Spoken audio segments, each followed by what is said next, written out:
Thank you for listening to this Podcast One production, available on Apple Podcasts and Podcast One. There is a place that is spoken about only in whispers, a dark area that spawns the beginnings of urban legends, a place where anything can happen and usually does. During the light of day, it hides just outside of view, but when the sun goes down, spirits, creatures of the night, roam free, and things do go bump in the night. It is in every state and every country, and there is no escaping it, no matter how safe you feel behind your locked doors and latched windows. So we invite you to turn down the lights and turn up your radio while we join Dave Schrader and Tim Dennis, your hosts, on a journey into the darkness on the edge of town. Hello and welcome. You're tuned into the best in paranormal talk radio. This is Beyond the Darkness. I'm your host, Dave Schrader. That is Tim Dennis at the Supernatural News Desk. Hello, Tim. Hello. So much energy you bring to this every time. Hello. Are you in a bad mood? I think you'd be excited. You got to finally see Avengers Endgame, man. I did, yes. Yes, I did. Yeah. Was it as good as everybody was possibly hoping? It is, yeah. All right, so on a scale of 1 to 5, 1 being it sucked, 5 being an amazing, perfect movie, where are you going to put this movie? I'll put it at a 5. Really? You're giving this a perfect score? Yeah. So 5 stars. That's great. Yeah. I haven't had a chance to see it. I'm out on the road filming. Man, I got to be honest with you, Tim. I can't wait for this series to air. I'm getting a chance to see some insanely historic places. Mm-hmm. Hearing some stories that have some of them not been told in 60 plus years, and experiencing some very bizarre range of paranormal activity, from physical touches to sounds to manifestations. This has been a wild ride, man. I'm wearing my ass out, but it's well worth the ride. Well, that's cool. That's very cool. Very cool. I'll tell you this much: the movie will be worth every bit of the wait if you can avoid everyone online who's throwing out spoilers, despite what the Russo brothers have told everybody in that letter. I'm amazed how many people who have seen the movie so far this weekend have jumped online and said blah blah blah blah blah blah blah. Yeah, it's because people just have no courtesy anymore. They don't care. It's what they want to say and how they want to say it, and that's all. The courtesy is out the window, man. Yeah. It's these kids and their rock and roll music, Tim. I saw it back on Tuesday, and I didn't say a thing other than I just said a completely great movie. That's all I said. That's all I said when I went online on Tuesday. And that's all our friend Aaron Sager said when he went online, and he had seen it, I think, Sunday or Monday. Yeah. But it's one of those things where, and I'll just give you even a brief synopsis, spoiler free. It's rare, and I'll give this to the Russo brothers. It's very rare that in Hollywood these days that directors can stick with the franchise for as long as the Russo brothers have with Marvel movies and be able to tell a cohesive story throughout so many movies and then bring it together and tie it up in a nice bow and have it all come together, not just tell a cohesive story, but a great story, okay, at the end. And they've managed to do it. And they use a plot device in this movie that makes you go, huh, because they do something in this movie in the first hour that you go, well, that could have ended the movie, but it didn't. And they're amazing. They're geniuses. I don't know why Disney didn't take the Russo brothers and put them in to Star Wars 9 and finish Star Wars. Because at that point, maybe it was because they weren't part of the entire deal. I wonder if when they launched the next series, because they said this next Star Wars movie will be the end of the Skywalker saga, and they are going to continue, but they're going to take a break. I wonder if they would have the Russo brothers take over and begin the new story arc. Well, I know that way they can do something like that. They got some of the guys from Game of Thrones to start up doing the new Star Wars series, which is a shame because the Russo brothers really have something special. And maybe it's because they know the Marvel characters so well. And there are a bunch of tip of the caps to the comic book series. There's little Easter eggs for comic book fans to say, you know what, we know you read the comics, but yet it keeps you in the moment with the Marvel characters. You know what? Again, spoiler free. That's good. Yeah, we'll go with that. Here's I'll give you just again. I said I'd give you a brief synopsis. It's a time heist movie, of course. You can figure out this much from seeing the commercials that obviously the Avengers want to go back and confront Thanos and get their friends back because they're trying to deal with life without the people they've lost, and they can't do it. They're finding out they're not able to deal with life without the people they've lost, even on the planet. You've got Citi Field without the Mets. You've got life that's not functioning, and so they're finding out that they can't deal with life without all these people on the planet, and so the only one who seems to be happy, believe it or not, well, you know what? I won't even say it.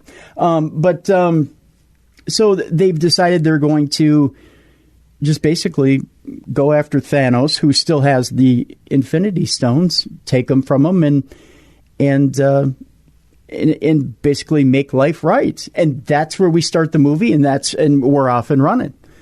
And from there, this movie is 3 hours long. Right. But that's what I heard. Does it feel like 3 hours? God, no. Okay. No. So it's a roller coaster ride again? It keeps going. It keeps That's going. Awesome. There's just a little bit of a lull, but it's to set up the next part of the story. And, and probably give you a chance to catch your breath. Yes. And you know what? You need the bathroom break. The one thing about this movie is they should have had an intermission. There should have been an intermission in this movie if you're going to go 3 hours, because I will warn you this: if you have a weak bladder, don't go in and buy the large soda, because you're going to need the break somewhere in here. All right. And there is, if you need a point in which you need to go to the restroom, I'll give you this much. There is a scene where they're all having lunch. That's the scene where you get up and go. Okay. So when the Avengers break for lunch, you break for a pee break. That's right. That's where you get up and go. When you see the Hulk having lunch, get up. Oh, spoiler alert. The Hulk's back. Stop talking. You're killing me here. Get up and go. Well, no, I mean, you see him in the commercials. Yeah. So when the Hulk's having lunch, get up and go to the bathroom. He does. I mean, there's some funny points when they're having lunch, but that's okay, because if you really got to go, that's the point where you got to. It's not as integral part of the plot. Yeah, exactly. That's when you get up and go to the restroom. Otherwise, well, you heard from Tim, 5 stars. Yeah. Oh God, I loved it. I love this movie. And it's a fitting. It's a fitting end to Infinity War. So there you go. Sounds good. Yeah. All right. Well, let's get started. We've got some Supernatural news to get to a little bit later on. I'll share a couple of your stories. All right, Tim, where are we going to begin this week in Supernatural news? Well, we're going to talk a little bit about Jack Osbourne, Dave. It's the premiere of Portals to Hell this weekend. I don't know if you know that or not. Unlike other paranormal investigators, Jack Osbourne and Katrina Weidman are afraid of the ghosts they are busting. They are afraid of the ghosts they're busting, it says, according to the New York Post. You get scared, but you also have a job to do, Weidman said. You're not going to be a very good investigator if you can't push through that fear, right? That's the quote she says.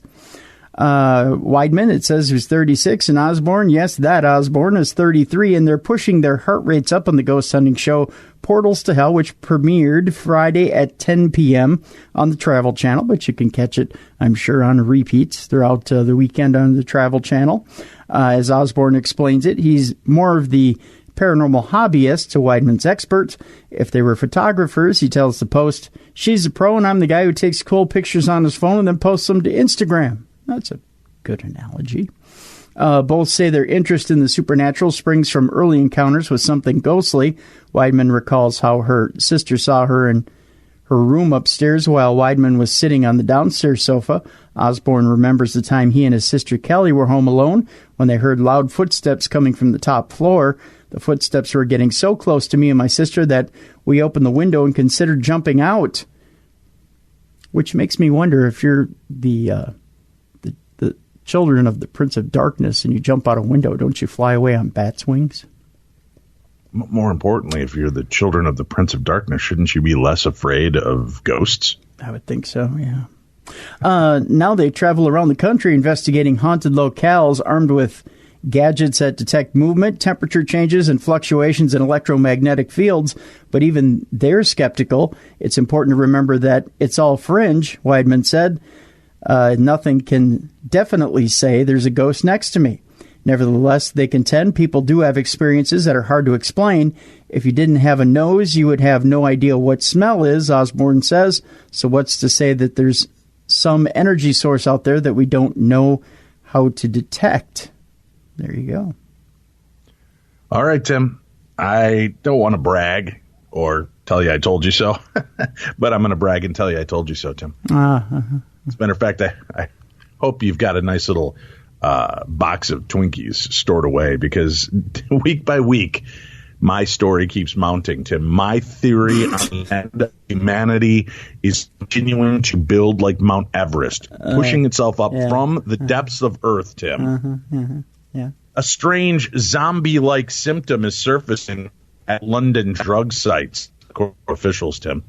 Workers on the front line of London's fight to save lives from drug overdoses are seeing a new zombie-like drug reaction weeks after a warning was issued about a potentially toxic batch of drugs suspected in a string of deadly overdoses. Staff at Regional HIV/AIDS Connection, which operates a needle exchange and the supervised drug use site in London, say they're encountering opiate drug users. Not droid users, Tim. These are not the droid users you're looking for. Mm-hmm. They say that they're encountering opioid drug users who, without overdosing, become sedated after consuming drugs. I know it's hard to believe, Tim. Sometimes you can become sedated after taking drugs. Yeah, you heard that right here. Our show, Breaking News. Newsflash, yeah. What's behind that new symptom? Maybe a particular drug or some variant of one, or has it been contaminated by something else? So far, it's a mystery, they say. This is a new thing, said Sonia Burke, the center's harm reduction director. It's very strange. It could be other substances mixed into these drugs. Heart rates and breathing are normal in those affected. Opioid overdoses usually suppress and depress both, but they become inattentive in an unconscious state after the drug consumption, Burke said. They are zombie-like in appearance. They can be roused, but they're not able to maintain consciousness or focus for long. Burke said the drug users are temporarily incapacitated and shouldn't be left alone. Harm reduction workers in Vancouver have already reported the same phenomenon from some opiate users there, she said. Opioids, many of them are synthetic. They're a powerful family of painkillers widely implicated in Ontario's drug crisis. They include the super potent drug fentanyl, which has been linked to many overdose deaths and contamination of other drugs. Opioids are a form of opiates derived from opium. It's one of those words, the more I'm saying it, the less real word it sounds to me, Tim. Opium? Opiates, opiate. I can't even say it now. It's like the words are like, that's not a real word. Stop saying it. Opioids. Opioids. Am I saying it? Yeah. And opiates. Yeah. It just sounds weird. Anyway, sounds like the children of Mayberry. Oh, there's his daughter Opiate, and there's Opioid. Burke said that they can't be sure what's causing this adverse zombie-like reaction, but believes it could be linked to a new batch of drugs entering the regional street supply. Meantime, harm reduction workers are notifying clients they see about this symptom and asking public health officials and medical professionals what could be causing this mysterious reaction, Tim. Set up to stem the toll taken by the drug crisis in London. The drug site allows users to consume illegal drugs under medical supervision. That's how it starts. Oh, and then don't leave them alone. No, that's why you should leave them alone. Chained to a wall in a basement, Tim, because here's what's going to happen. All these fucking do-gooders are going to be standing, here's what you can do, mate. Come on in. I don't know why I went Australian on you there, Tim. This is London and Ontario, Canada. So to be more like, what we do is you come in, you take your illegal drugs with us, and we will keep a watchful eye over you in this zombie-like state. What happens then, Tim? They break free from their bonds. They start biting. It spreads. Before we know it, the world is overtaken, Tim. The dead are walking. People are being eaten. The world is over, and I get my goddamn Twinkies. Boy, there's a stretch. I don't see anything here about the sex doll that won't give it up.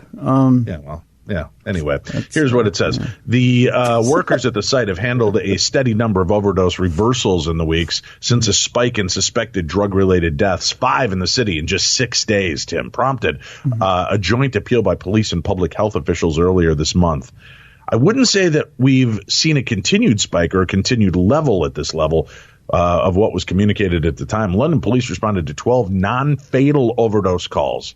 This zombie-like state, Tim, just from April 15th to Easter Sunday. Oh, Easter Sunday. What is that? Oh, that's right, Tim. That's the day we celebrate the resurrection of a dead person who comes back to life, Tim. That's sacrilegious, Dave. It's not sacrilegious. I'm not calling Jesus a zombie. I'm just saying, interesting correlation, Tim. Jesus is crucified, died, and buried in a cave. 3 days later, he's out roaming the earth, man. He's out roaming, and he's hungry, Tim. I mean, he's hungry for, like, fish and wafers, but he's hungry nonetheless, and he's a very timid, tame zombie. You can address your emails to dave@darknessradio.com about our Lord and Savior. I think the proper email is heathen at Darkness Radio. Heathen Dave. All right, so there it is. But, Tim, what I find is that there is a cyclical nature to my pumpacity. Every time I get the upper hand on you and your ignorant calls of, AI, Dave, the machines are, my toaster's giving me a dirty look, Dave. Every time I think I've got you with a zombie story. Every time. Yet I get waves and waves of emails and correspondence from our listeners saying, you've won, Tim. You've won. Look at another one. Here's another one. They're all a bunch of drug addicts. But anyway. Wow. The problem that I have is, Tim, I'm at least honest about this. Unlike you, who buries zombie stories, who tries to hide these stories from me. No. I just read my zombie apocalypse story, and I'm being honest with you, all right? Obviously, I think I'm getting closer to winning.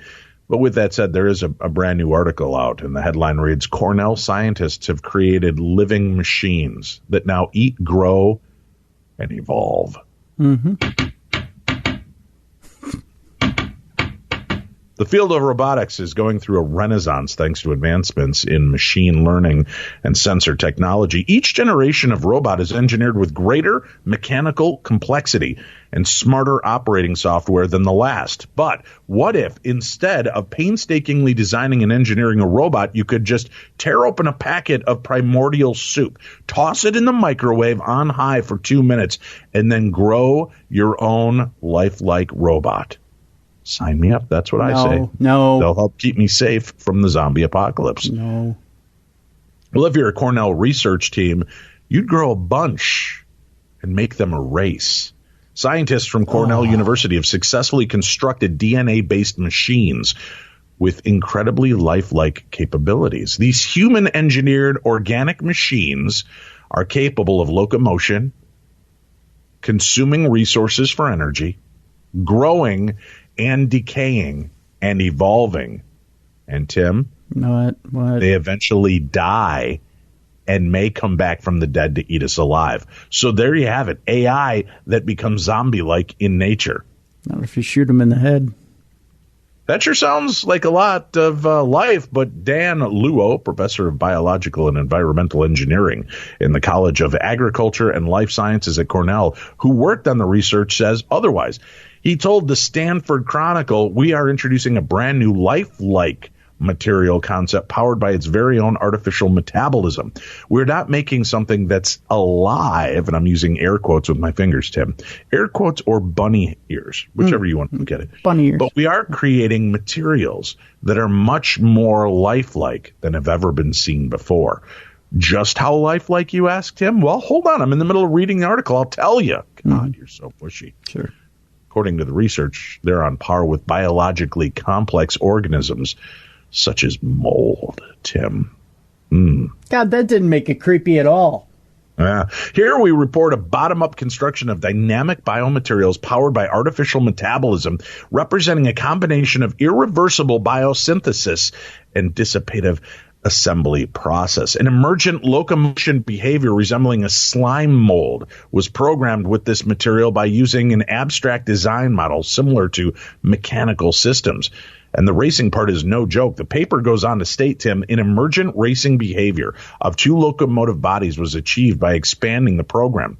Other applications, including pathogen detection and hybrid nanomaterials, illustrated further potential use of this material. Dynamic biomaterials powered by artificial metabolism could provide a previously unexplored route to realize artificial biological systems with regenerating, zombie, and self-sustaining characteristics. Basically, the Cornell team grew their own robots using a DNA-based biomaterial. Observed them metabolizing resources for energy, watched as they decayed and grew, and then programmed them, Tim, to race against each other. And when they get tired of racing against each other, Tim, the human race is in trouble. We would have made them compete in a karaoke competition, but Cornell's application is also impressive, according to this article. As unbelievable as it sounds, the team is actually getting started. Lead author on the team's paper, Shogo Hamada. Tim, Shogo Hamada. He's the leader of Skynet, apparently. Mm-hmm. Yeah, Shogo is the guy that if you're going to send your own Terminator to take out Tim, Shogo would be the one. I've already written his name down. Well, I already feel bad saying that. Now some goofball in his basement with Lincoln Logs and an erector set is going to try to create a robot to go kill Shogo Hamada. Don't do it. Now you did it. Don't do it. Yeah. No, don't do it. As unbelievable as it sounds, the team is actually just getting started. Lead author on the team's paper, Shogo Hamada, told the Stanford Chronicle that ultimately the system may lead to lifelike, self-reproducing machines. Oh. This work is still in its infancy, but the implications of organically grown, self-reproducing machines are incredible. And the debate over whether robots can be alive, and I'm using those air quotes or bunny ears again, Tim, will likely have an entire new chapter to discuss soon. So if they're alive, they can be burned with fire. That's what I'm coming down with. Fire, right? Bombs. And you saw what happened to the Terminator. You burn off that skin layer, and then you've just got the metal, ice-cold killer robot beneath that you'll never be able to make connection with, Tim, because now it's mad. Now it wants your soul. That's why you make friggin' lasers, Dave. Lasers. All right. Just saying. Well, every car comes with its share of stories, Tim. That ding in your bumper when you nervously picked up a first date, the luxury package that you got after a big promotion, or just the mileage you saved by riding your bike all summer. Well, you can't put a price tag on your stories now with TrueCar. You know, Tim, that AI that helps you. You can at least find out what your car's worth when it's time to sell it or trade it in. Just go to TrueCar, simply enter your license plate number, and watch how your car's details pop up, Tim. Find out what TrueCar knows about your car. Then answer a few questions. Navigation and moonroof? Watch as that bumps up your value. High mileage? Well, you knew that was going to cost you, but now you know how much it dings your wallet, so you can plan ahead. Once you're finished, you'll get a true cash offer sent in just minutes, which you can take to a local certified dealer to cash out or trade in. So when you're ready to experience a better way to sell or trade in your car, check out TrueCar today. True cash offer is not available in all areas. You know what's great about credit cards? The freedom they give to do the things in life that we really want and sometimes need to do. Dinner out? Here's my card. New tires for the car? Here's my card. But what's not so great are these insanely high interest rates. Most people just accept the high interest rate credit cards, charge as a necessary evil, and we say to ourselves, what are you going to do? Well, here's what you can do. Get a low fixed rate credit card consolidation loan from Lightstream. You heard me, a low fixed rate credit card consolidation loan from Lightstream, and pay off those credit card balances. You can get a loan from $5,000 to $100,000, and you could get your money as soon as the day you apply. The average credit card company right now charges over 19% APR, but with Lightstream, you can get a fixed rate as low as 6.14% APR with autopay. Now, you can pay off high-interest credit cards and save money with a much lower rate. Want an even lower interest rate? Apply today at lightstream.com/darkness and get an additional interest rate discount. That's lightstream.com/darkness for an additional discount. That's lightstream.com/darkness. Subject to credit approval. Rate includes a 0.50% auto pay discount. Terms and conditions apply, and offers are subject to change without notice. Visit lightstream.com/darkness for more information. All right, Tim, where are we off to now in the world of supernatural news? We're back to the world of TV, Dave, where Ghost Adventures investigation has been followed by unearthing of human body parts in jars. Aaron Goodwin quoted as saying, "That's not peanut butter." No, I don't Is know that for reals? No, that last part wasn't. A collection of jars containing human body parts and removed tumors was discovered on the property of It's not a tumor. It's not a tumor. On the property of the Crescent Hotel in early April, just after an investigation by the Ghost Adventures team on the property. The popular Travel Channel paranormal show referenced the jars, which were undiscovered at the time in their investigation. The jars were the property of Norman Baker, a doctor who purchased the property in 1937 and turned it into a health resort, claiming he had the cure for cancer. He treated a number of patients, but none were cured of the disease. Ghost Adventures lead investigator Zach Baggins explained Baker wasn't a doctor, but a con man. He promised cures for tumors and other issues, removed the parts from the patients, and expected high pay for his tactics. Many died in his care. Spirits which Baggins said may not be at rest because of their anger against Baker. For Baggins, the jar discovery is surprising but believable. He told Newsweek coincidences like this are typical after the team visits a haunted location and communicates with spirits. Whenever something like this is discovered, whenever things are found from beneath the ground like this, it can stir up additional activity, he explained. There was a lot of pain associated with those items. I just hope that what they do with those items, they handle them the right way. Those are sensitive pieces of people's bodies that died horrific deaths. You could call it murder. Baggins explained Baker's tactics. He was taking mineral water from the springs there and mixing it with some things and just telling people that their cancer was curable when he was seeing that it was not working. The investigator had his own experience with what he said may have been Baker's spirit during the team's overnight at the hotel. When I was at the pain asylum and literally my head was in the sink, the spirit voice we got was a man saying, "You got credit?" It was crystal clear, Baggins said, and it was as if it said, "Do you have cash? Do you have credit?" That's what he was after. He was after people's money, and a lot of spirits, they aren't at rest. They know that they were promised, a cure, and that they didn't get a cure. While the Ghost Adventures episode at the Crescent Hotel isn't scheduled to air anytime soon, the new discoveries act as a real-time evidence for the sinister activities recorded at the Crescent Hotel. When we went there, we received a lot of evidence, a lot of different contact, and it's interesting to me that that literally days after we went, when the jars started getting found, Baggins explained, it's as if these spirits were trying to tell us about their body parts.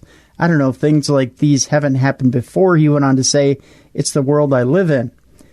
The Crescent Hotel is a historic hotel in Eureka Springs, Arkansas. It bills itself as America's most haunted hotel and offers a ghost tour on site. Yeah, I was part of an event there a year ago. It is an amazing little hotel. I got to be honest with you, beautiful place. If you guys are looking for a great place to stay and do some paranormal investigating, check out the Crescent. I highly recommend it. All right, Tim. Also a great place to find body parts, evidently. Well, yeah, I mean, you can't go wrong, right? Yeah. Go digging in the backyard. You might find Grandpa's spleen. Yeah. Tim. Yes. You know, I've got kind of another zombie story. A flesh-eating bacteria story. Okay. And, Tim, Florida is finally starting to push back on Florida Man. It's had enough of his shenanigans, enough of the skullduggery and chicanery going on there, because flesh-eating bacteria has infected a Florida man fishing off the coast of Palm Harbor in the Gulf of Mexico. A Florida man has been hospitalized at a Tampa hospital after contracting a life-threatening flesh-eating bacteria while fishing out in the Gulf of Mexico. Mike Walton is being treated at Tampa General Hospital for flesh-eating disease, necrotizing, sounds like a Christmas song, necrotizing fasciitis, a bacterial infection that's extremely rare in the United States. Walton said that with necrotizing feelings of joy. No, it's necrotizing fasciitis, Tim. It's a bacterial infection, extremely rare in the United States. Walton said he was fishing on Saturday about 20 miles off the coast of Palm Harbor when he was stuck by a fishing hook. Walton says it was a small prick. I've been a couple of those. And it's something that's happened hundreds of times while fishing. See, Tim, you know what doesn't happen when you stay at home and you're an avid indoorsman? A, you don't get stabbed by fishy hooks. B, you don't contract diseases. C, you don't have to hang out with Florida man. See, it's a win-win-win situation all the way around. You know what does happen, though, Dave? This happens. What? Necrotidings of joy to you and your family. That's true. Yeah. Yeah. Yeah. You know, there's not enough zombie apocalypse carols out there, Tim. I know. Yeah. Saturday, Walt went to a nearby hospital where he received antibiotics for his hand that was swelling, and by Easter morning, his hand had black bubbles growing on them, Tim. Ew. Black bubbles is never a good sign. In case you're curious. Actually, Dave, I did date black bubbles back in college, if you remember right. I remember, yeah. I don't know if it's really dating, Tim. Handing her $1 every time she passes you on the runway, I don't know if that's really considered dating. We had a relationship, Dave. You had something, that's for sure. And I think that penicillin took quite a while to get rid of it, if I recall properly. Speaking of little black blisters, starting to form on his hand, and you could watch them like sweat beads coming up on the side of my hand, and then they just turned black, he said. Walton was rushed to Tampa General Hospital, where they placed him in the burn unit, where the infectious disease doctors could treat him. He tells ABC Action News that doctors told him he's lucky to be alive and lucky to have his arm. We have some actual audio, Tim, from the doctors looking and examining what was going on. All right, let's go to that audio now. Yeah. Ew, gross. That's disgusting. Get it away from me. What the hell's wrong with that guy? Hey, somebody eat my taco. Ew. That's weird. Ew. Who's eating during that? They steal it from your refrigerator at the hospital all the time, I've been told. He tells ABC Action News that doctors told him he's lucky to be alive and lucky to have his arm. When you look down and you see your own tendons, the back of your hand and bone going up your arm, said Walton, that makes it real. Yeah, that's an understatement. Doctors at one point had to consider possibly amputating his arm, but they were able to get inside the arm and remove the bacteria from the tissues. They sliced all the way down to my arm to relieve the pressure. And then I got a skin graft going from my elbow to the palm of my hand, he said. The Ozana native received a skin graft on the top of his hand and up his left arm where his skin had been infected and was deteriorating. Walton depends on his hands as he works in construction. Ozana Fish Camp helping raise funds for Walton while he's out of work for the next few months. They will host a fishing tournament. Florida man, what are you thinking? The Ozana Classic Fishing Tournament will be held on June 8th with a portion of proceeds going to Walton. All right, so here's what happened, fellers. Our buddy went out fishing, got stabbed in the hand with a hook, and developed necrotizing fasciitis, I think is the correct terminology. I think the best way we can honor our friend and raise money is to go out fishing. Right? Do you see the problem in that, Tim? I do, especially when you yell, "Who's with me?" and nobody raises their hand. Yeah. Right. Yeah. Mm-hmm. Who's with me? Come on. Nothing. Who wants to bait my hook? Pardon me? Huh? Just saying. Yeah. All right. Where are we off to next? Well, Dave, the age-old question is being asked, is it possible for an old jukebox to be haunted? That's an age-old question, huh? It is. It's an old question because there aren't many of them left, I guess. Monday, Tuesday, happy days. Wednesday, Thursday, happy days. That's what I think of when I think of jukebox, Tim. I think of the Fonz just giving it a gentle rap. Boom. I don't think it was the song. Ever that gentle, if I remember right. Fonz had a gentle touch, Tim. How do you know that, Dave? Did he touch you in the wrong place? Do you want to show me on this doll? Show me on the Opie doll where Fonzie touched you. Exactly. No, Tim, he touched my heart with his compassion and friendship and loyalty to the Cunninghams. Whoa. All right. Okay. I don't know why I just threw in Joey Lawrence. He wasn't the Fonz. Maybe he was touched wrong by the Fonz. It was more like a hey, not a whoa. I think that would be a great sitcom, by the way, Touched by the Fonz. Joey and the Fonz. Yeah. All right. What have you got going with a haunted jukebox? Well, at some point, it said it says here in the article, I had to slice through the Menza-like brilliance of Richard Lobin and ask him the layman's question the one journalists are supposed to ask. I think this is from this journalist's side. Is your jukebox haunted? Yeah. A little over a year ago. Does that sound like a country song by Dwight Yoakam? It does, yeah. Is your jukebox haunted on the something side of life? I don't know. A little over a year ago, he bought a 1954 Seaberg model HF100R jukebox on eBay. The owner says it right there, Tim. HF, haunted as that's what it is. That's right, yes. Obviously, when you buy a jukebox HF, that means haunted as, I believe. Yeah. SF would be still as, yeah. The owner lived in Rhode Island. He inadvertently bought the jukebox while he bought a warehouse. A couple of months later, he sold it to Lobin for $800. It then cost Lobin $500 to have it delivered to Marionville, where he lives on 10 acres. Since then, some strange things have happened with the jukebox. I don't necessarily believe in that sort of thing, he tells me, but other people do. I have a buddy who says he has heard of such things that are weird, but that he never turn out to be supernatural. The 60-year-old Lobin likens the strange behavior of his jukebox to the Fonz. There you go, huh? See? The fictional Arthur. Did you know? Whoa. Wait. Are you ready for this? This is even stranger. Okay. Let's play some trivia. What is Fonz's middle name? Oh, God.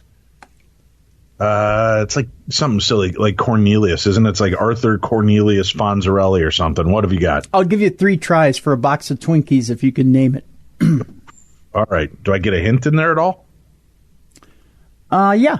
Without Googling, because I hear you clicking. No, I'm not. I just had to bring up my next story. Okay. Yes. Starts with an H. With an H? Yep. All right. Arthur Horatio Fonzarelli. That's your second guess, no. Biscuit. Arthur Hindenburg Fonzarelli. No, that's your third guess. It's Herbert. Herbert, damn it. Yeah. I could almost taste those stupid Twinkies, and now they're evading me again like zombies on the roam. There you go. The 60-year-old Lobin likens the strange behavior of his jukebox to the Fonz, the fictional Arthur Herbert Fonzarelli. I never knew it was Herbert. Yeah, I remember. I think Mrs. C's the one that uncovered that. Huh. So only Fonzie could tap the jukebox, summoning unseen forces to get it to play. In the real world, Lobin tells the reporter, people don't have magical powers. Jukeboxes do strange things because of short circuits. Oh, way to rain on the parade. Lobin is a collector of Americana. He buys, restores, and occasionally sells vintage jukeboxes, radios, cars, phonographs, some with cranks, by the way. You can insert your own joke there. He has over 8,000 radios and 60 jukeboxes. He started collecting with Scientific American magazines going back to the 1850s. No, he says he has not spent a fortune on his collections. Most of these radios, he says he paid $5 to $10 for. He said, I started collecting radios when I was 15, he said. I would buy them at garage sales and pay next to nothing, and now they're worth thousands. Lobin does many things. He's an automotive electrical technician. He repairs farm equipment, oversees 400 acres for a rancher, And for 20 years, he operated cowpoke artificial insemination devices. That right there says a lot. Yeah, I got so many things to say, but I won't. Yeah. His basement is a step into the 1950s, complete with a vintage 1955 dinette set and a 1956 Crosley Shelvador. The first refrigerator with shelves in the door, pull-out shelves, and water available on the exterior of the door. Loban says all the former owner knew about the jukebox is that it possibly could have been used decades earlier in a TV miniseries. The first time Loban plugged in the machine, seeming defiance, it spit out a couple of 45s at him. Of course, there's a rational explanation, a stripper plate, which you can get at your local strip club, which keeps the 45s from being catapulted, was missing. Isn't that the tuna sandwich? Yes, it is. The stripper plate is the tuna sandwich served at a warm room temperature. Yes. The machine came with about half of the 100 slots for 45s open. Loban filled the other 50 with music that he likes. About 90% of my record collection are recordings from before I was born, he told the reporter. He is fond of a former country and pop singer named Jerry Wallace, who died in 2008 at the age of 79. That's why it was not odd for Loban to fill one of the slots with Wallace's 1972 hit, "If You Leave Me Tonight, I Will Cry." Oh, you remember that one? You know, these stories that start off about haunting and haunted items, they go off into weird places. Like, those are details I don't know that anybody needed to know. Like old Jerry Wallace, "If you leave me tonight, I will cry in my soup, and the soup will taste like crap." That's horrible. That made it on the country charts? Yeah, just saying. Without thought, he made the song selection G5 on his restored jukebox there, Dave. A few weeks later, Loban was searching what TV show the jukebox might have been on. He thinks he found it, by the way. He's 90% sure that the same jukebox in his home made a brief appearance in a 1972 episode of Night Gallery, which was hosted by Rod Serling, who wrote about a third of the show's scripts. Serling had previously created and hosted The Twilight Zone, as we all know. Night Gallery was an anthology that aired on NBC from 1969 to 1973. Each Night Gallery had 3 vignettes.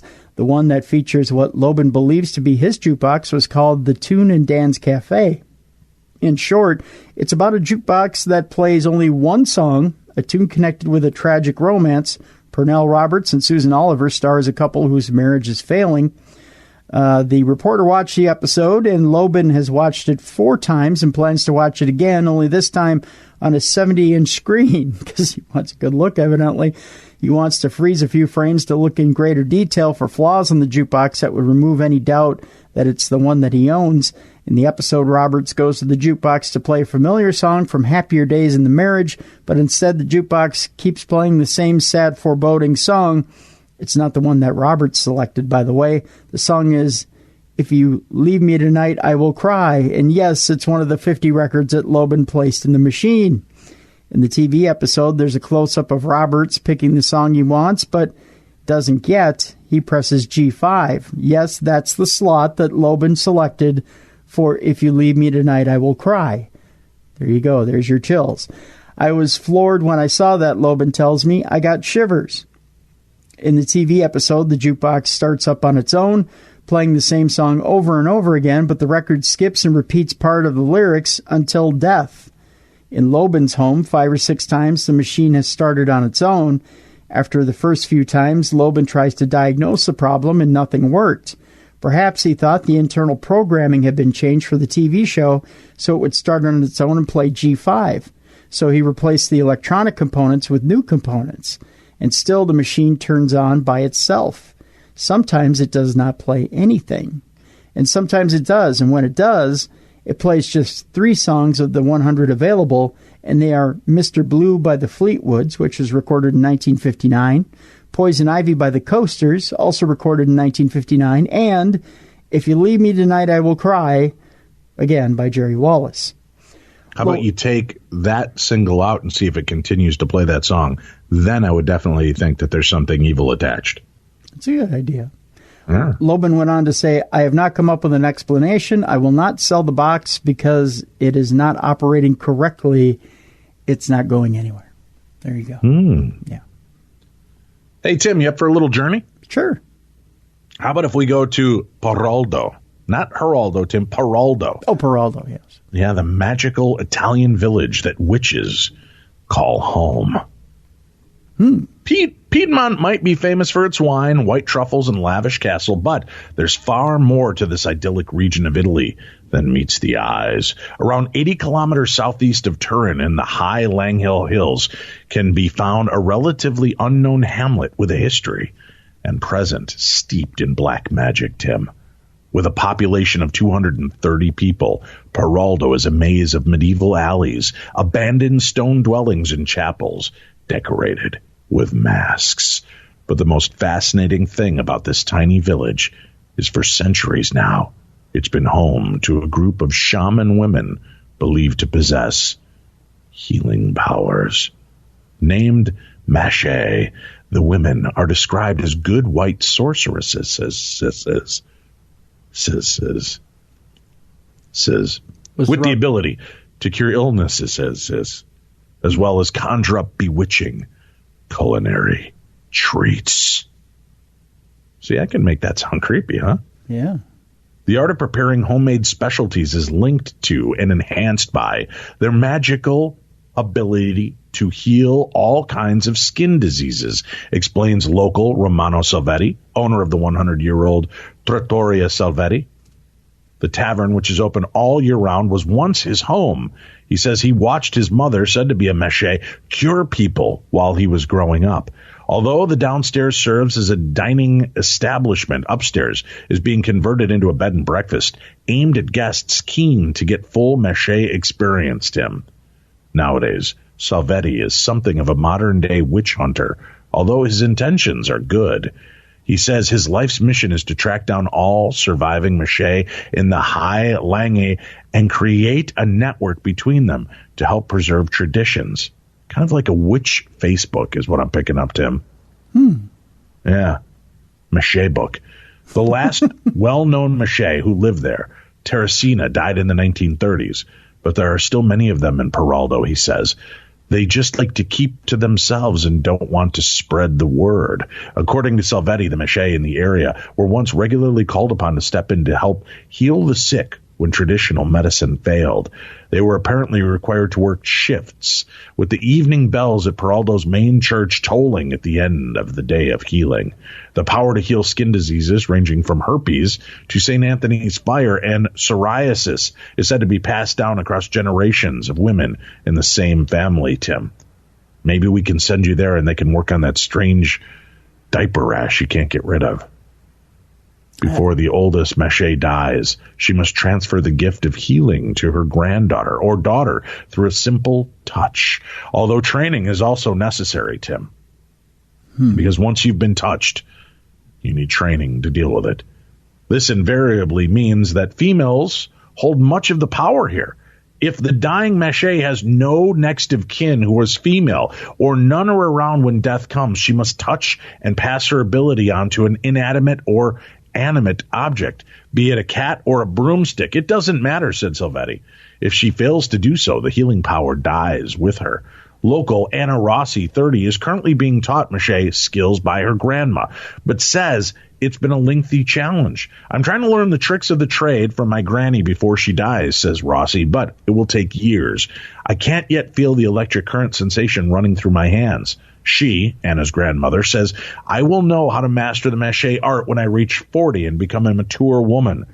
The healing ritual involves Mache chanting prayers while she rapidly cuts the air with her fingers 3 times over, creating a cross close to the patient's body without touching their skin. This exercise serves to sever all ties with evil, as a Mache deem incurable diseases as the work of the devil, Tim. It really works. I've seen Granny do it many times, said Rossi, and people do heal. They come knocking at her door to help. But she's getting old, so it can be tiring. Don't answer it if the door knocks like that, Tim. I never do. No. Peraldo's iconic witch dish is bagna Kawada, or hot bath, a creamy sauce made with garlic, extra virgin olive oil, and anchovies served in a ceramic pot. Fresh vegetables, mainly cardoons and celery, are dipped inside, while slices of bread are left to soak in the savory broth and eaten at the end. To celebrate the night of St. Martin, the feast day of St. Martin of Tours, in November, local housewives open their homes to visitors for gourmet candlelit dinners featuring bagna cauda. Everyone gets together around a cauldron, says Salvetti. We tell witch tales as the sauce is prepared in a slow, magical ritual. It's a party, but you need to be a fan of garlic. I like that there's that addendum to the story. While legend has it that garlic repels witches, the plant is actually an essential ingredient in maché dishes due to its health benefits, such as improving digestion, Tim. At midnight, Salvetti puts on a felt hat and an old wool mantle made by his mother and leads the revelers along the witch promenade for a guided tour through the village. Highlights include the Maché's alleged hangout spot, an altar built on the remains of a Celtic stone pillar worshipped over centuries. Ancient Romans as well as Christians have been there. The next stop on the tour is Borgo de Cavarini. The most ancient part of the hamlet. It's filled with abandoned farms, stables, usual brick ovens, and quirky wooden and stone cottages and crumbling balconies. There are plans to convert this area into a small resort to help lure in more visitors, but it resembles an open-air theater and museum today. The eerie presence of straw scarecrows dressed in traditional clothes are positioned in wooden carts, makes the setting and Salvetti's walking narrative all the more disquieting. Time seems frozen in the Borgo with its elderly farmers, Maché grandmothers, and stray sheepdogs chasing after chickens. It's also home to Goat Museum, as well as medicinal herbs, research centers that revere the Maché tradition. Salvetti's tour ends at a tiny chapel built on a stratified cemetery, dubbed the Well of Souls. Sounds pretty cool. And great cooking, Tim. It's like Disney for witches, evidently. Well, that's what they're telling me. Let's take a quick break. We'll come back. We've got more to share with you right here on Beyond the Darkness. If you like our show, you're going to love Offbeat with Ricky Anderson and Mir Harris on Podcast One.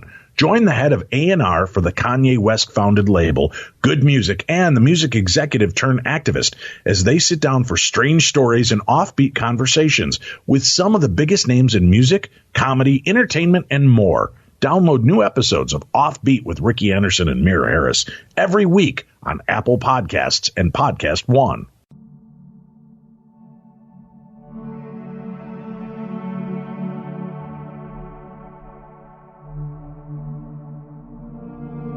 Beyond the Darkness.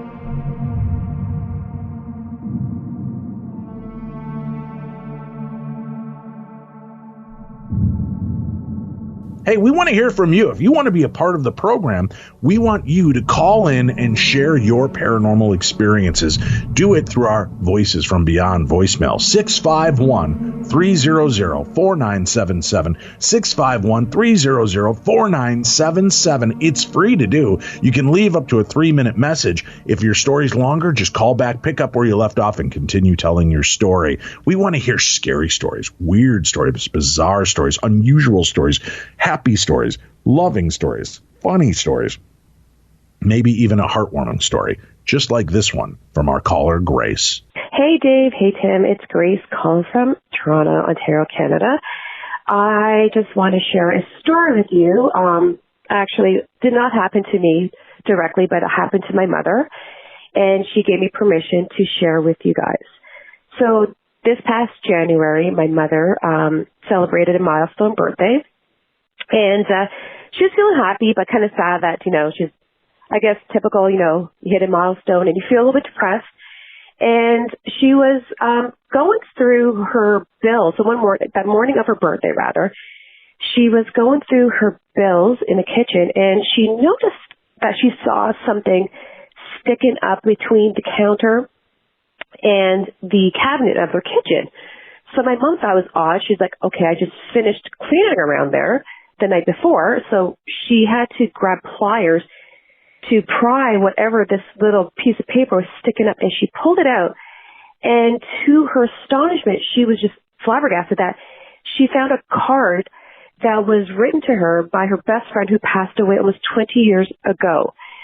Now, the crazy thing was my parents just redid their whole kitchen. They gutted their whole kitchen about 5-6 years ago, where they took out the counters, they stripped a whole cabinets. So for sure my parents would have seen and found this card when they were during their renovations. And so my mom was just taken aback and just, was moved to tears that it was her best friend reaching out. I guess she thought it was her best friend trying to reach out to her, because my mom is very spiritual that way. But she was just an absolute, like I said, just in awe to find this card almost 20 years later on her 70th birthday. And she was just taken back, and she had no way to explain this. And she called my father, who is a skeptic, who does not believe in this stuff at all, but he could not explain it. He was just in awe. Just 5-6 years ago, as they went through the renovations, they didn't see anything. They had to remove everything. They gutted this whole kitchen and did not find one thing while they were either stripping the counters and placing the counters. They never found anything. And then to find this card, almost 20 years later of the anniversary of her death, or their friend's death, and the day of my mom's birthday. So I just want to share that story, talk about people reaching out to you when you're feeling down, even in heaven or wherever religious belief you may believe in, just knowing that your loved ones are always with you, and they will come and show signs, and just got that faith. And it just, I guess for my mom, is very comforting to know that her best friend has been with her the whole time, and just to be there and to share the special milestone birthday, which is their 70th, with my mom, brought great comfort and joy to my mom. And so even to those non-believers, there's no other way to explain this. So I hope you guys enjoy the story, and I hope you guys have a wonderful week. Take care. Bye. All right, we're back with more Supernatural news. Tim, where are we going next? We're going overseas, Dave, to Scotland. We're going to talk about your friend Nessie for a little bit, Dave. Okay. It turns out that, according to this headline, delusional Georgian Britons, hard for me to say, made up Nessie. According to this article, expert blames hysteria surrounding the hunt for dinosaur fossils for the creation of the legend. Somebody's just being ultra-skeptic today. The idea of the legendary Loch Ness Monster as being a long-necked prehistoric reptile-like beast was inspired by Georgian-era dinomania. Oh, remember when Hulk Hogan tried to go with dinomania? Yeah, brother. And Let me bring out the screaming T-Rex. It was a hell of a tag team. It was. It never quite worked out, though. Andre the Giant always beat Dinomania because nobody could ever go over on Andre, and it was a big political thing. So this is what a new study concluded, that it was just Dinomania. Dynamite. I remember when J.J. Evans got involved in the whole deal, too. Researchers analyzed statistics on hundreds of alleged sightings on sea monsters that have been documented going back as far as the early 19th century. They found that the popular idea of what a sea monster should look like changed over time, moving away from snake-like forms to long-necked creatures. Oh, that's so racist. I'm kidding. The change followed the first discovery of dinosaur and marine reptile fossils, the experts noted, like the long-necked plesiosaurs that lived over 66 million years ago. Charles Paxton of the University of St. Andrews and paleontologist Darren Naish is his name, of the University of Southampton, have used these statistical techniques to pull out trends in reports of sea monsters dating back as far as 1801. The duo scoured 1,688 historical reports, including first-hand testimonies, newspaper accounts, and books, which covered 1,543 alleged monster sightings. The researchers omitted obvious hoaxes from their study. The researchers found that the number of reported sightings of long-necked marine creatures escalated in the early 19th century.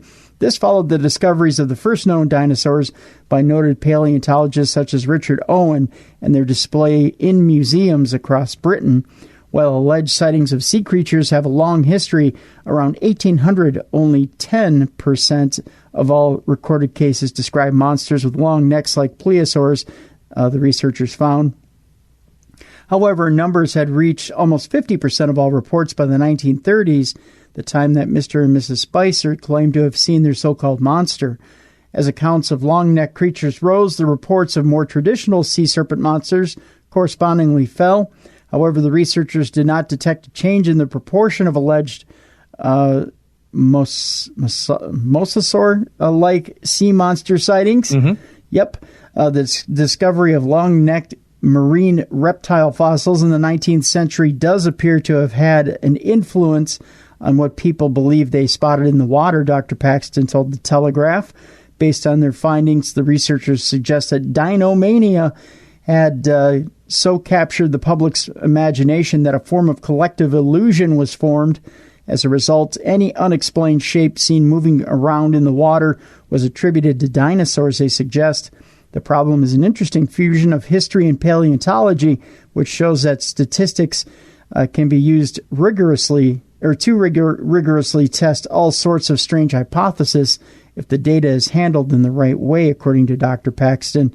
Up there with Bigfoot, the Chupacabra, and the Beast of Bodmin Moor? Huh! The Loch Ness Monster is an enduring mythical creature which has racked up innumerable sightings.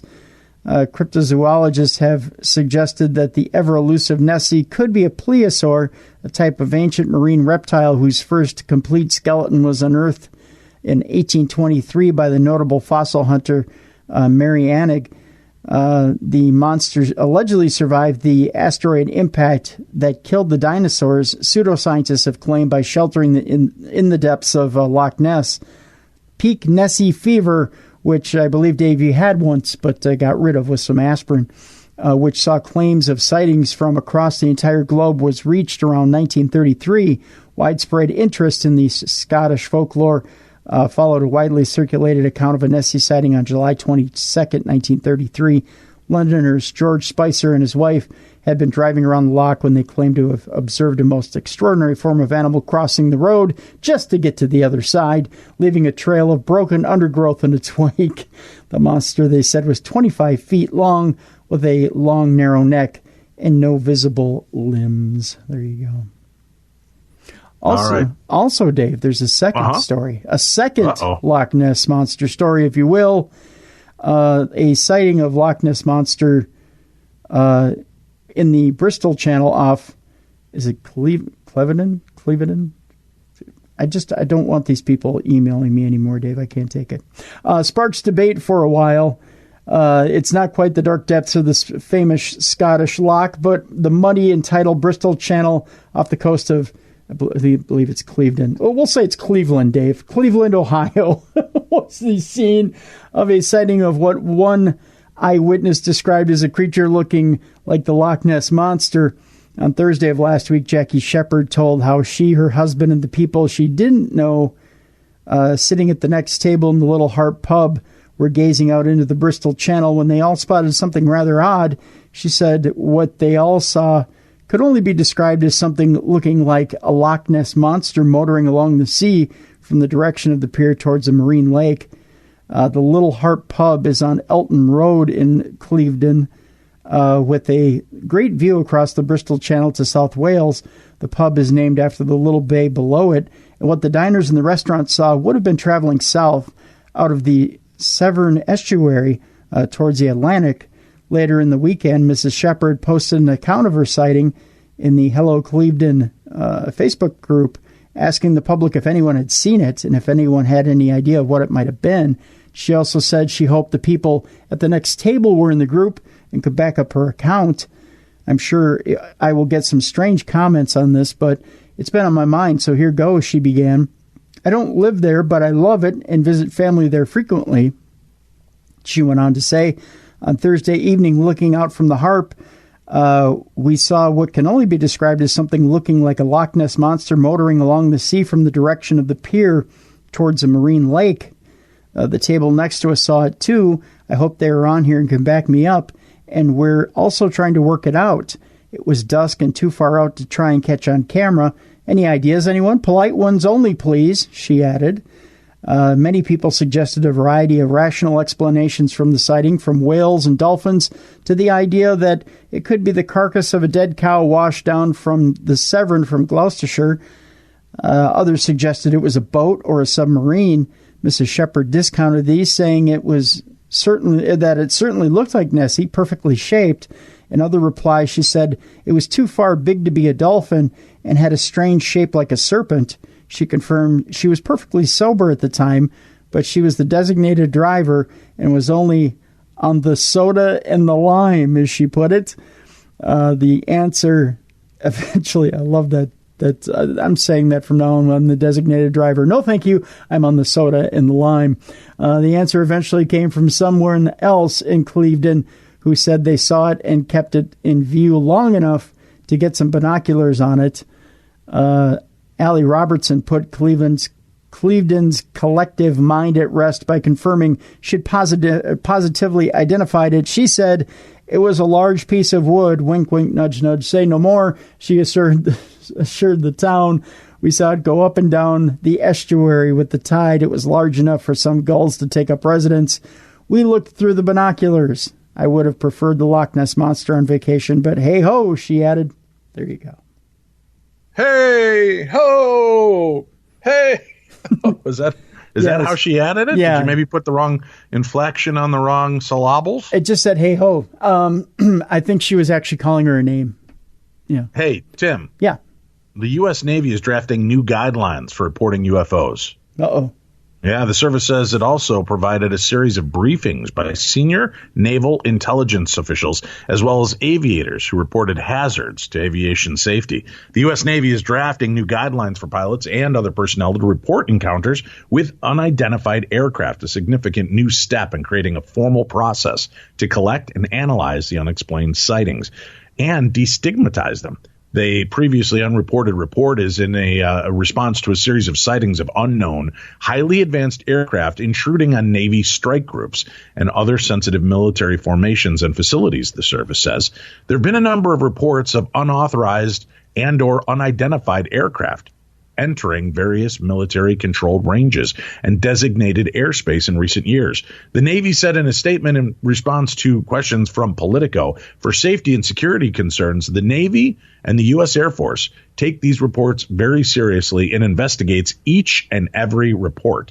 As part of this effort, it added that the Navy is updating and formalizing the process by which reports of any such suspected incursions can be made to the cognizant authorities. A new message to the fleet that will detail the steps for reporting is in a draft form. To be clear, the Navy isn't endorsing the idea that its sailors have encountered alien spacecraft, but it is acknowledging that there have been enough strange aerial sightings by credible and highly trained military personnel that they need to be recorded in the official record and studied, rather than dismissed as some kooky phenomena from the realm of science fiction. Chris Mellon, a former Pentagon intelligence official, said ex-staffer on the Senate Intelligence Committee, said establishing a more formal means of reporting what the military now calls unexplained aerial phenomena rather than unidentified flying objects would be a sea change. Right now, we have a situation in which UFOs and UAPs are treated as anomalies to be ignored rather than anomalies to be explored, he said.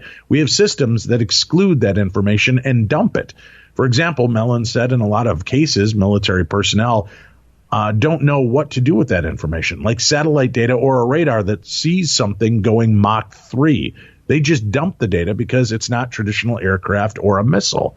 The development comes amid growing interest from members of Congress following revelations by Politico and the New York Times in late 2017 that the Pentagon established a dedicated office inside the Defense Intelligence Agency to study UAPs at the urging of several senators who secretly set aside appropriations for the efforts.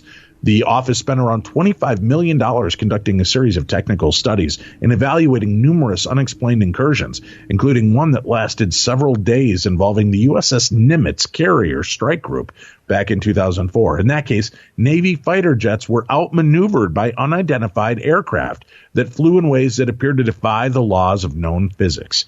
Raytheon, a leading defense contractor, used the reports and official Defense Department video of sightings off the coast of California to hail one of its radar systems for capturing the phenomena. The Pentagon's UFO Research Office, known as the Advanced Aerospace Threat Identification Program, was officially wound down in 2012 when the congressional earmark ran out. But more lawmakers are now asking the questions, the Navy says, or also reports. In response to requests for information from congressional members and staff, Navy officials have provided a series of briefings by senior naval intelligence officials as well as aviators who reported hazards to aviation safety, the service said in a statement to Politico. The Navy declined to identify who has been briefed, nor would it provide more details on the guidelines for reporting that are being drafted for the fleet. The Air Force did not immediately respond to a request for comment. Advocates for treating such sightings as a potential national security threat have long criticized military leaders for giving the phenomena relatively little attention and for encouraging a culture in which personnel feel that speaking up about it could hurt their career.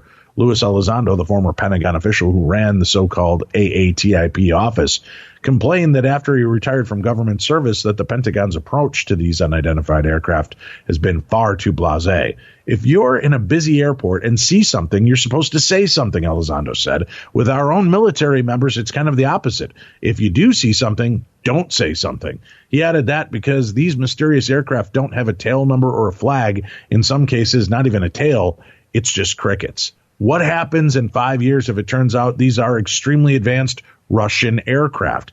Elizondo will be featured in an upcoming documentary series about the Pentagon UFO research he oversaw. He said the 6-part series will reveal more recent sightings of UAPs by dozens of military pilots. Both Elizondo and Mellon are involved with the To the Stars Academy of Arts and Sciences, which supports research into explaining the technical advances these reported UAPs demonstrate. All right, where are we off to next, Tim? Well, Dave, a mom has spotted the ghost of great-grandma soothing her son on a baby monitor. Or has she? I'll give you my theory here in a second. 29-year-old Carrie Waterworth thought it was a spider on a camera in her son Ellis Gooch's room. You remember the Gooch? I'm just asking. The Gooch. Oh, the Gooch. Yeah, that's from Different Strokes. Yeah. Well, the Gooch is reincarnated now. I'm just saying. But claims it was Peggy comforting the 5-year-old boy. The Gooch is reincarnated, Dave. A mom claims she spotted the ghost of her son's 90-year-old great-grandmother soothing the sleeping boy on her baby monitor. 29-year-old Carrie Waterworth feared it was a spider on the camera and rushed into her son Ellis Gooch's room to shoo it away before it scuttled into his bed. But the mom was shocked when she realized there was nothing there and claims linear orbs reappeared on the monitor after she went downstairs. She shared footage of what she claims appears to be a spectral arm stroking 5-year-old Ellis's leg, tummy, and the top of his head before flying away. Now here, Dave, is what I'm going to claim. There's the cutest little picture on the story, and it's great-grandma holding little Ellis Gooch when she was alive, okay? And she's looking down at him lovingly. And little Ellis Gooch, when you first look at it, he has his right arm. It looks like he's just cradling great-grandma's chin, kind of cradling her chin with the right arm. And he's kind of holding his left arm. At first, it looks like he's just got like the little baby closed hand, But upon further review, and this is the referees upon further review, he actually has his fist cocked back. I think he was going to punch Grandma. Wow, we call that an attitude adjustment. I think this is actually great-grandma coming back to give him a little snuggie is what I think it was. A little payback? Yeah, a little payback. It says here, and now that I read the rest of the story, I probably shouldn't have cracked that joke. It says Ellis, who has autism, becomes upset by any disruption in routine, but Carrie claims he appeared to be soothed and responded positively to the phantom hand on April 3rd. Okay, I take it back. Nice. I'm an asshole. Full-time. No, don't cut yourself short. I look at you more as the whole ass. Thank you. I appreciate that. Full-time carer Carrie believes that it may have been the ghost of Ellis's great-grandmother, Elizabeth Peggy Gooch, who was 90 when she passed away, who was very close with the little boy before she passed in 2016. Carrie from Lancashire said, I wasn't scared by it, more intrigued. I got a calming sense from the apparition. I do believe in ghosts, but I'm always skeptical on other ghost videos, so seeing it for myself has truly made me believe even more. At first, I could see what I first thought was a cobweb or spider, so I raced up to my son's room as I hate spiders. I was terrified there was a spider in his room that would go in his bed, but when I entered his room, found nothing. I rubbed my hands all around the walls and sides that was in view of the camera and all around the camera and found nothing. After I came back downstairs, the orb appeared again, and it seemed to manifest its shape from circular to long and linear. She added, it was as if it was stroking my son, and as it touched him, he reacted in a response kind of way. His response was like a gentle move, like when someone tickles you and it moves in response to it. He didn't seem very upset at all. My son is low-functioning autistic, so it has a strict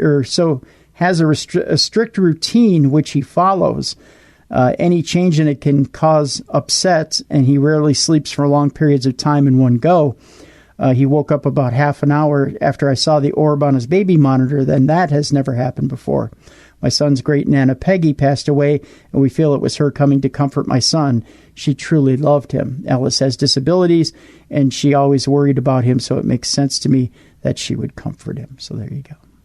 Oh, that's sweet. Yeah. Thanks, Nana. Yeah. Hey, Tim. Yeah. A prison sentence has been made. Why is it so? My P seem very poppy today. Wow. Jeez, I don't know. Are you beatboxing over there? All right, I'd never make it on the streets as a beatboxer, Tim. Well, you're getting good bass there.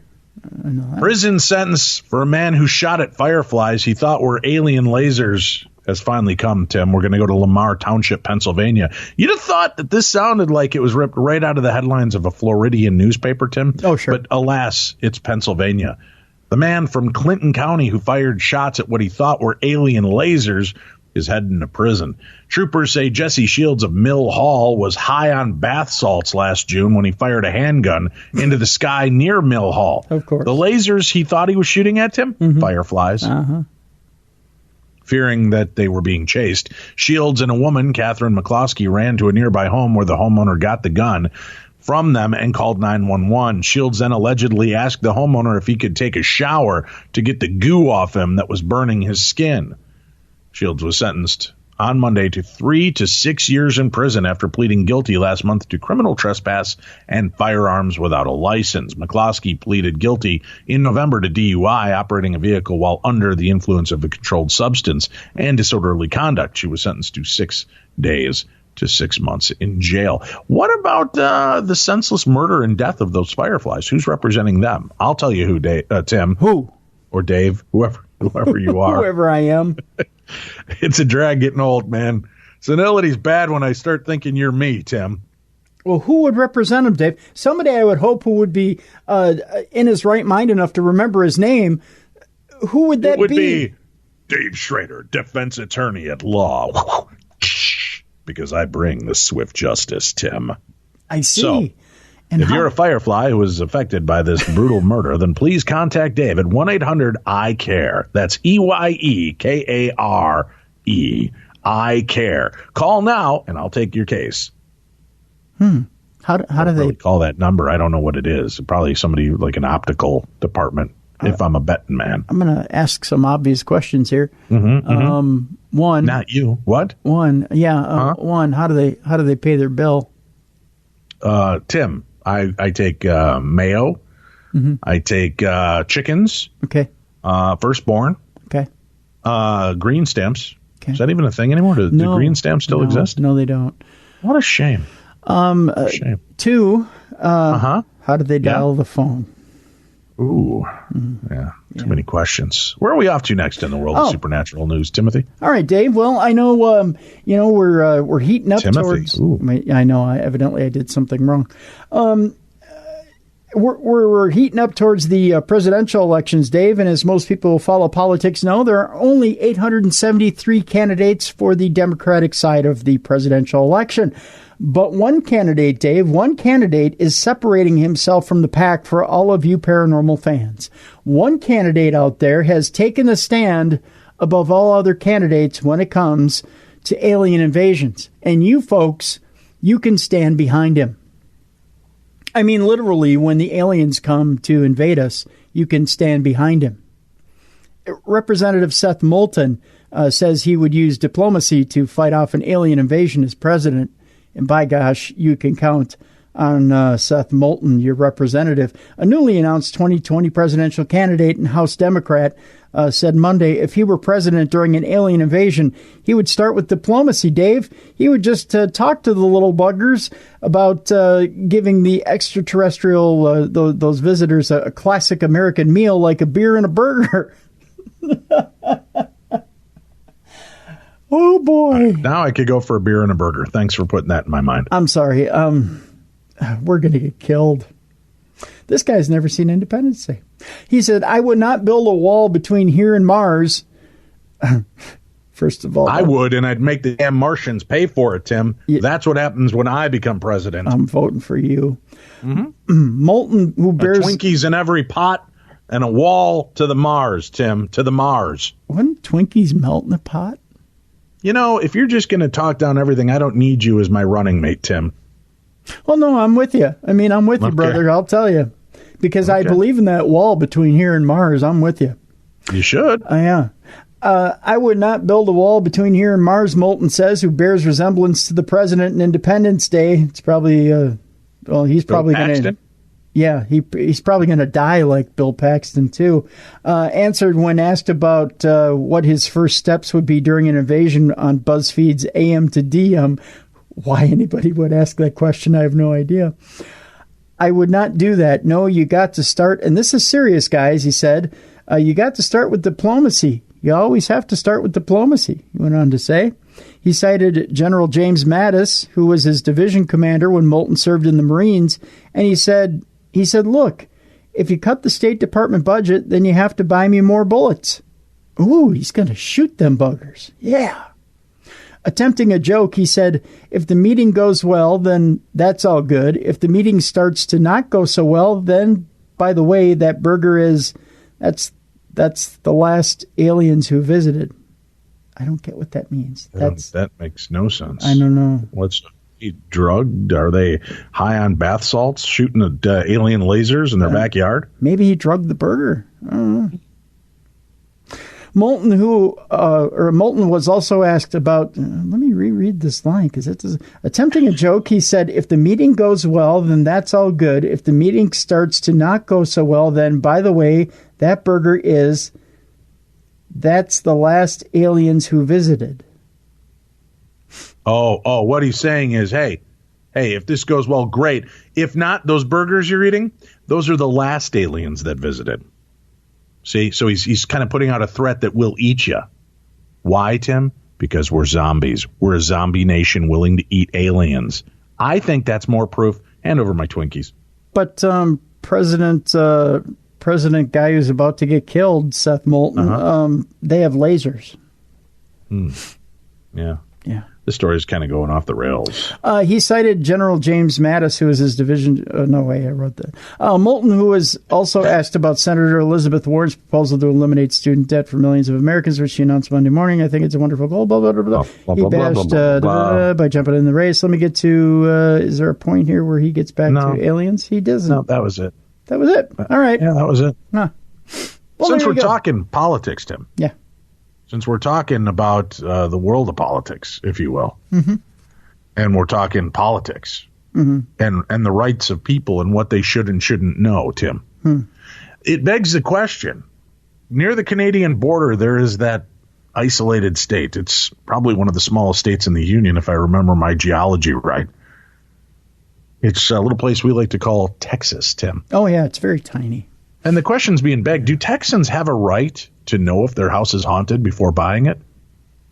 No. Well, Elvira Perry says she's been witness to odd noises and strange sights inside her Denton home that can only be attributed to the paranormal. Perry and her husband moved into their home 3 years ago, and she said that they told her prior to buying her house that it could possibly be haunted. But now she said the family doesn't know what to do with the constant disturbances.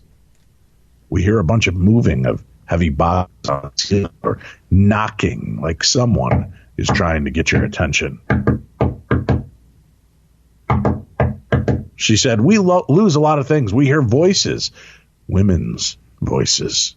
Everything that you can think of at a haunted location, we have it. Perry said her family didn't believe that the hauntings were real until one of her great-grandsons saw an unknown man in the home. Her family has refused to stay the night at the house ever since. I've had people come in and say, oh, you're crazy, she said, but they will come in and hear the knocking and the banging. It's disrupting our lives. She's wondered if Texans are protected against purchasing possible haunted homes. So that's why she asked Curious Texas, what laws protect home buyers in Texas who think their new home is haunted? If it was just me hearing this stuff, I would say that maybe I'm just going nuts, but my husband hears it too, Perry said. My family, my sisters and brothers will not stay over. They just come to visit me and leave. They've heard and seen things, and it scares them. Her question is part of the Curious Texas, an ongoing project from the Dallas Morning News that invites readers to join in the reporting process. So let's see what it says here. It says Jane Dollinger, the media representative for the National Association of Realtors, said rules on haunted properties, also known as stigmatized properties, depends on the location. The specific rules regarding that vary from state to state. She said, if you're working with a stigmatized property, you just have to be aware of the specific rules in that region, since there are no overarching national rules. In New York, for instance, a seller must disclose if a home has a reputation for being haunted. Ever since a 1991 decision by a New York Supreme Court appellate division on Strombowski versus Ackley, the case came about after a couple sold their home without disclosing the property's reputation for hauntings. The owners had reported some ghost sightings and other paranormal experiencers, but neglected to mention those to the home's buyer. So when the buyer discovered the home's odd past, he sued. Unlike New York, however, Texas does not require such disclosures, according to the Texas Property Code. Sellers and their agents are not required to divulge deaths on property that resulted from natural causes, suicide, or an accident unrelated to the property's condition. This does not include murders. Those are required to be disclosed in Texas. Lori Levy, vice president for the legal affairs at Texas Realtors, said Texas law requires sellers to disclose known material defects related to the condition of the property, but that doesn't mean sellers should avoid disclosing any further information about a property. Sellers must also present true photos that do not misrepresent the property when advertising it, Tim. So don't show them orbs and tell them it's ghosts. That's what they're saying, is what I'm picking up if you're putting it down. I'll keep my orbs in my pants. Thank you very much. Yeah. Wow. What? Huh? All right. Let's get going. What's your next story for us? Well, this story is going to tell us a little bit about what it's like to live in and own the most haunted house in Hull. Andy Yates is too scared to live in the home and now opens his house for psychic tours, because why shouldn't you be scared about it? It's apparently one of the most haunted houses, not just in Hull, but around the world, with talk of children appearing from within the walls and women being strangled with their scarves inside. Well, that's nice. 3090 Gray Street is said to be a hive of paranormal activity. Located just off Beverly Road, there has been talk of chairs moving, objects flying through the air, and candles blowing themselves out. Tales have been told by mediums of the house being a former foster home with 15 to 20 child spirits and adult carers who allegedly killed them wandering the corridors. But what it's like living in a hive of alleged haunted activity? Well, the property in DeGray Street is now empty and has laid dormant since 2007, but was previously occupied by Andy Yates. The wheelie bin cleaner, age 53, has owned the 7-bedroom terrace for about 20 years now, and opened it up to paranormal investigators as he's too scared to live there. Mr. Yates says he could only bear to live in the house for 8 years and had to move out due to terrifying goings-on that he was unable to explain. Despite not believing in anything supernatural before he experienced paranormal activity in the home, Mr. Yates now says he is a fully fledged believer in the spirit world. Every time I come back into the house, I remember the place being my home, and I get uncomfortable thinking back to what happened to me in here, he said. I always get headaches here, and feeling of sadness and upset consume me. It's weird having people coming in and out of the house for psychic evenings, but there's something that I started in order to pay the mortgage, and I couldn't live here anymore after everything that went on, and I couldn't rent the place out either. More than 4 families tried to move in, but none could stay more than a night because their kids were screaming in their rooms overnight. And some people couldn't return after measuring the house up for furniture. I had to give them all their bonds back and work out what to do with the place. Even though I'm cautious when I return, I'm also intrigued and sense a lot of stuff as the more you get involved, the more in tune you get.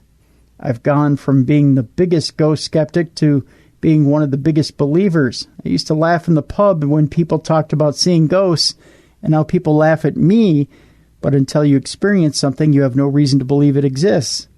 At first, Mr. Yates says he puts strange occurrences, such as items being moved about the house, down to his own forgetfulness, or told himself he had misplaced goods, even though he had lived on his own. But after a series of incredulous events happened 4 years into living in the property, he told himself something paranormal was going on. Really odd things happened, such as a remote moving off my seat to the other corner of the room when I got up from watching the television, but I tried to debunk it and tell myself I'd moved it, he said.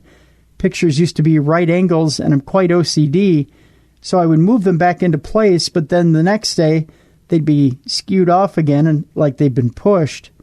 I had a cat, and it would jump off my knee, and then the hair was up on its neck. It seemed as if it was looking at things, but when I looked, nothing was there. I felt scared living there and realized that something really sinister was happening when I came downstairs to the kitchen one morning and I saw steak knives balanced across the top of plates in the drying rack. I thought that if something can move a knife, then there's definitely some force working against me in my house, and it was most disconcerting. I was the biggest skeptic when moved in and thought people were crazy to talk of ghosts, but I lived through it for 8 years. The most terrifying happenings for Mr. Yates was when he says he saw the ghostly apparition of a 7-year-old girl at the bottom of his bed in the middle of the night. I was asleep in bed but woke up about 3 a.m. to see something at the bottom of my bed, he said, Mr. Yates. I thought that it must be a burglar that had got into my house, but when I looked closer, I thought that it was a girl that stood there that looked hazy and was around 7 years old. I thought I must be dreaming, and so I rubbed my eyes and pinched myself and saw that it was a ghost. She had tears in her eyes and it seemed that she was pleading for help. At least 20 minutes must have gone by with her being there, and I had no idea what to do and was just laid there motionless. I had a baseball bat by my bed and waggled it at the apparition to try and make it go away, and then it faded into the fireplace and disappeared. The final straw for Mr. Yates was when his partner at the time moved into 39 DeGray Street with him and fell pregnant. The spooky activities continued to happen in the home, and Mr. Yates says they decided to leave for the safety of their unborn child, and he never returned to live there since. He said, I used to get headaches all the time when I lived in the house and still get them when I return. It's a sad place and a sad feeling that I get when I come over here. My partner at the time also started to get affected when she moved in during the last year I lived here. She felt and sensed things, and we just couldn't settle in. She fell pregnant when we were living in the house, and the further into her pregnancy she went, things in the house got more active with furniture and even being moved and thrown about, and the sheets being pulled up on us in bed. The so-called spooky house has put Hull on the map internationally, with psychics, mediums, paranormal investigators, and those interested in the supernatural making contact with Mr. Yates to visit DeGray Street. Multiple ghost hunting evenings have been held at the property, and there's even been a TV feature on the haunted house. Recently, exorcist Mario Tebanoff from Holland visited the house with his team to investigate, but even said it was one of the most haunted houses that he had ever visited. People from all over the world have gotten in touch with me about my house, said Mr. Yates. It's pretty surreal to think that my home in Hull has been seen and visited by so many, and with all the psychic evenings that have been held, I've been able to learn a lot more about the place. Mediums that come to the house told me that 2 adult males and 1 adult female are dominant malicious spirits in the house, and they are believed to be foster carers of terminally ill children who were brought here to be cared for before they died. All right, our final story you've got for us. Where are we off to last? Well, this last one, Dave, is actually kind of ironic. There's a baseball announcer out there that claims to be psychic. I don't know why you call the game then. You just should show up and tell everybody what's going to happen. An announcer for the Chicago White Sox says that he can see into the future, and his broadcast partner has actually backed up the bold claim after watching him perform the feat on numerous occasions. The former Cy Young winner and current TV analyst for the team, Steve Stone, didn't he used to be on the Cubs broadcast? Holy cow, Steve Areno, drinking too much Budweiser. Revealed his unique gift to the Chicago Sun-Times in an enlightening profile piece over the weekend. Not afraid to mince words, he genuinely declared to the newspaper that, "I've been psychic my whole life. I know it sounds strange, but I really know what's going to happen." Stone explained that he frequently gets very specific premonitions of what will happen during a game as it unfolds, but holds back on sharing the insights with viewers since they are often unfavorable to the home team. Go White Sox! That said, this ability was allegedly on display during the first game he ever broadcast for the White Sox, where he correctly indicated which player would be the one to put an end to the particularly arduous extra inning affair. When his then partner in the booth asked him if that was a prediction, Stone simply said, "No, that's what's going to happen." And incredibly, it did. While some might suspect that Stone's assertion that he is psychic is merely hyperbole, and that his ability is to see the future is based on years of knowledge gleaned from watching the game, his current broadcast partner, Jason Benetti, suggested that there appears to be some ring of truth to the claim. According to him, the self-proclaimed clairvoyant will often write down his visions on a scrap of paper during the game, and then after the play, he will flip it over, and it will be what happened. An admitted skeptic about psychic abilities, Benetti conceded that he has a difficult time not believing that Stone has some kind of gift based on the sheer number of times he's seen it displayed. It's not a couple of times in 3 seasons plus, he noted. It's a couple dozen times. Amazingly, Benetti also says that Stone has yet to be wrong when performing the proverbial paper trick, and that the close proximity between the two in the broadcast booth will make it impossible for his partner to hide an incorrect prediction. He's got a lot of occult in him. I'm weirded out by it, Benetti said, but I also kind of adore it. Aw, they got a thing going on in the booth, Dave. It's kind of cute. As to where this psychic gift may have come from, Stone theorized it is something of an evolutionary remnant from when the Netherlands roamed the earth, or Neanderthals rather, not the Netherlands, the Neanderthals, he said. I just glossed over it. In this time before language existed, he mused, humans were forced to rely on their inner voice to discern something or someone was dangerous or not. Noting that his life has been filled with such unusual experiences, Stone said that he considered writing a book about the extraordinary stuff, but ultimately shelved the project because there were some people who would doubt my rationality or my sanity. Having now revealed his gift to the world, one hopes that Stone will revisit the idea, or at least at the very least be more open to sharing his visions in the future. There you go. Here's the big question. If he can predict what's going on in the field, do you think now he can channel Harry Carey and the two of them can have a conversation on air about the Cubbies? Holy cow. We can only hope so. That's it for this week. Remember, we want you to be a part of the program, so call our Voices from Beyond voicemail, 651-300-4977. Share your stories with us. We'll be back again tomorrow with more of the best of Paranormal Talk Radio. I'm Dave. That's Tim. This is Beyond the Darkness.